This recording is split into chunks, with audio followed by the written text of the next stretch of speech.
नमस्कार दोस्तों, स्वागत है आप सभी का एक बार फिर से हमारे चैनल ज्योतिष ग्रंथ गंगा में। इस बार आषाढ़ माह की पूर्णिमा अथवा गुरु पूर्णिमा 3 जुलाई 2023 सोमवार को आ रही है।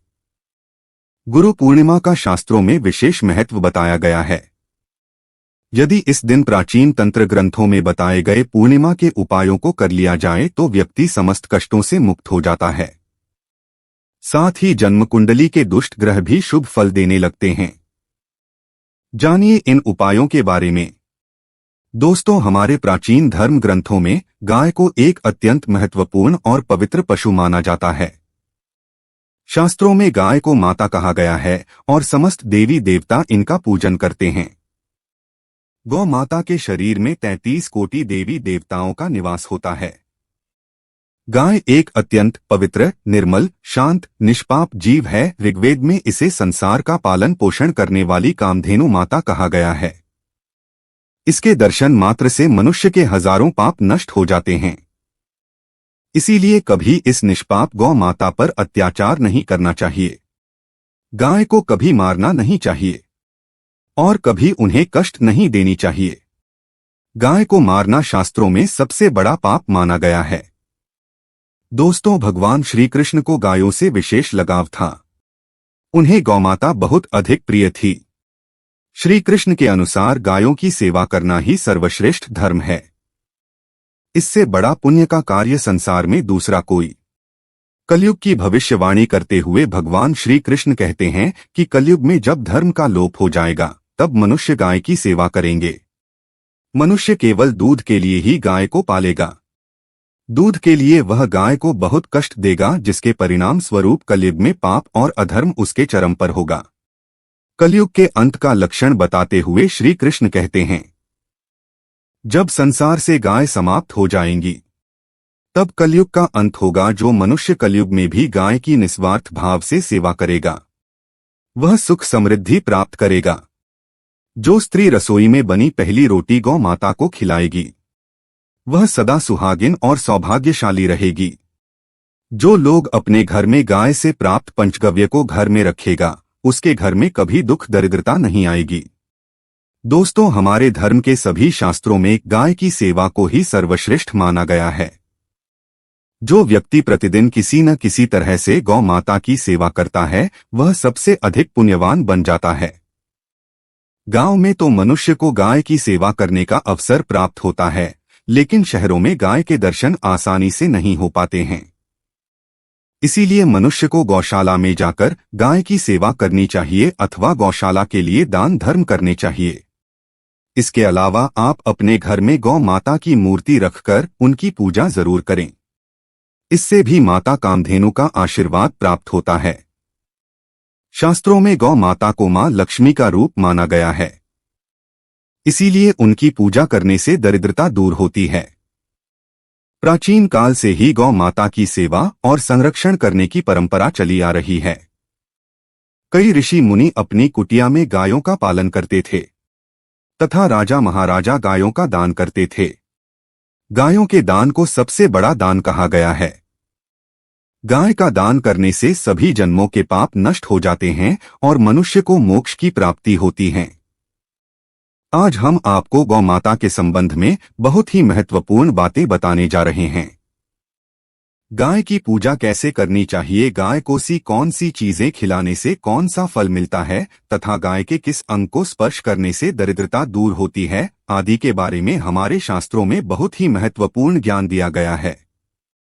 हमारी अत्यंत पूजनीय गौमाता के बारे में आप सभी को यह बातें अवश्य जान लेनी चाहिए। इससे आपके जीवन के सभी प्रकार के कष्ट दूर होंगे।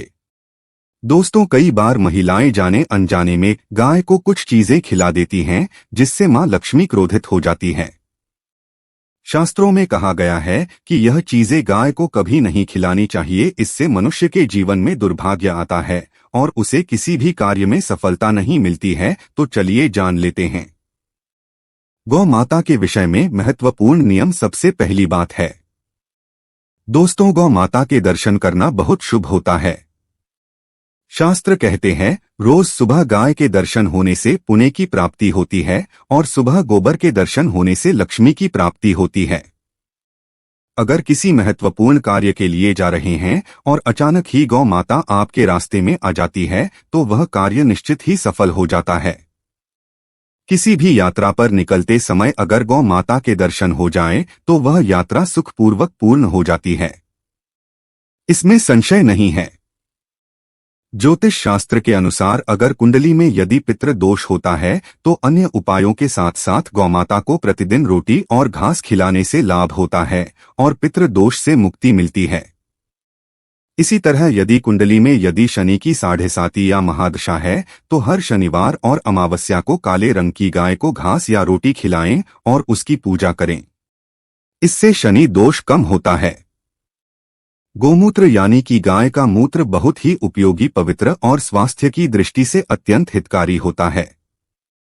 आध्यात्मिक दृष्टि से तो गौमूत्र का महत्व है ही, साथ ही वैज्ञानिक और स्वास्थ्य की दृष्टि से भी गौमूत्र के बहुत से लाभ बताए गए हैं। गोमूत्र में बहुत से खनिज पदार्थ और स्वास्थ्यवर्धक तत्व होते हैं जो हमारे शरीर की शुद्धि करते हैं और बहुत से रोगों से भी बचाते हैं। साथ ही गोमूत्र छिड़कने से वातावरण में शुद्धता और पवित्रता व्याप्त हो जाती है।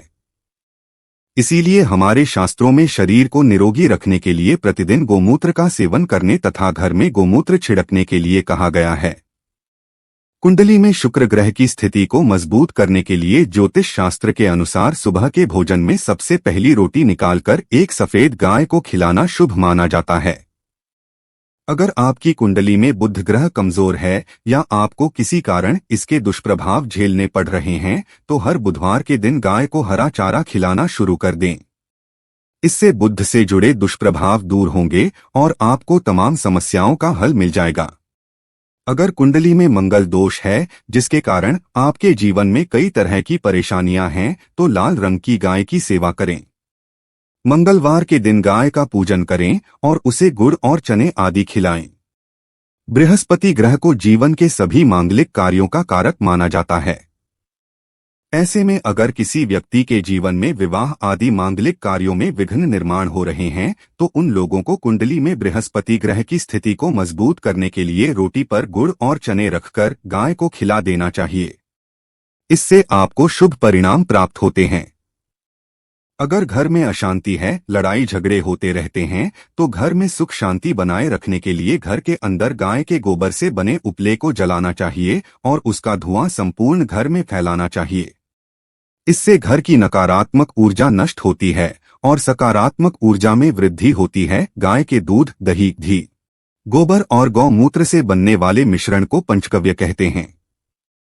पंचगव्य को पाप नाशक कहा जाता है और हिंदुओं की एक धार्मिक विधि प्रायश्चित करने में इसका उपयोग किया जाता है। पंचगव्य को बनाने वाली सभी वस्तुएं अत्यंत उपयोगी होती हैं, जो स्वास्थ्य के लिए लाभदायक तो है ही, साथ ही औषधीय गुणों से भी भरपूर है। दोस्तों, अगर आपके द्वार पर गौ माता आती है, उसे बिना रोटी खिलाए जाने मत देना, नहीं तो आपको दुर्भाग्य का सामना करना पड़ेगा, क्योंकि जिसके द्वार से गाय बिना कुछ प्राप्त किए लौट जाती है उसके घर से लक्ष्मी भी चली जाती है। प्रत्येक स्त्री को प्रतिदिन गाय के लिए एक रोटी बनानी चाहिए और प्रेम से गौ माता को खिलानी चाहिए।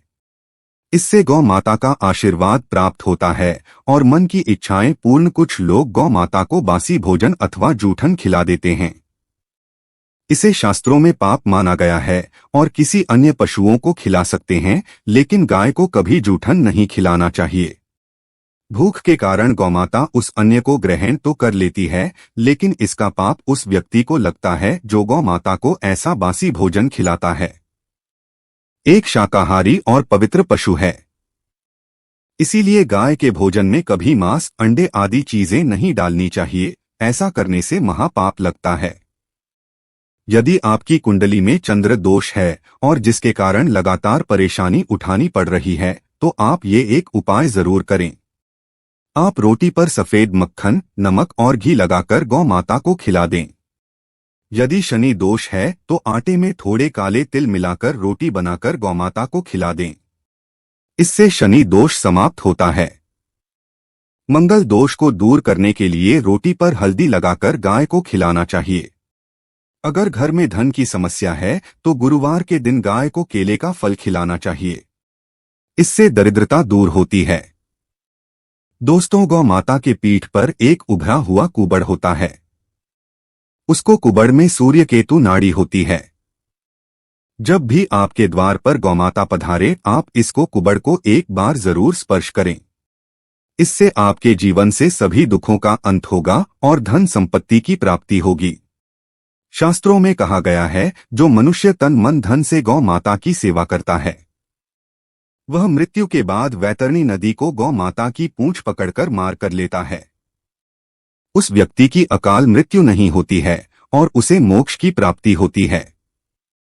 जिस व्यक्ति के भाग्य की रेखा सोई हुई है, अगर वह व्यक्ति अपनी हथेली पर गुड़ रखकर गौ माता की जीभ से चढ़ाता है तो उसकी सोई हुई भाग्य रेखा खुल जाती है और उसका दुर्भाग्य सौभाग्य में परिवर्तित हो जाता है। तो दोस्तों, इस प्रकार से आप सभी गौ माता की सेवा जरूर करें। उम्मीद है आपको यह जानकारी अच्छी लगी होगी। वीडियो को लाइक जरूर करें और कमेंट में जय गौ माता और जय श्री कृष्ण जरूर लिखें। साथ ही चैनल को सब्सक्राइब करें। आप सभी का धन्यवाद।